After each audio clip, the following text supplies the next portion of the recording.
গত কয়েকদিন আগে এক অনুষ্ঠান বাড়িতে পাবদা মাছ খেয়ে আমার এত ভালো লেগেছিল, আর সেই কথা বরমশাইকে বলায় আজ সকাল সকাল পাবদা মাছ নিয়ে হাজির। কিন্তু কিভাবে রান্না করব বুঝতে না পেরে কিছুটা নিজের মতো করে চেষ্টা করলাম, আর সেটাই তোমাদের সাথে শেয়ার করতে চলে এলাম।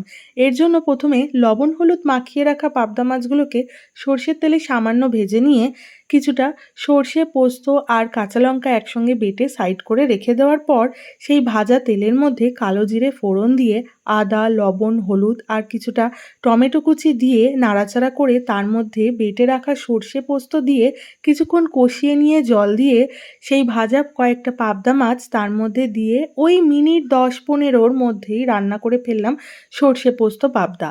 দেখতে যেরকম সুন্দর হয়েছিল, খেতেও কিন্তু দুর্দান্ত হয়েছিল।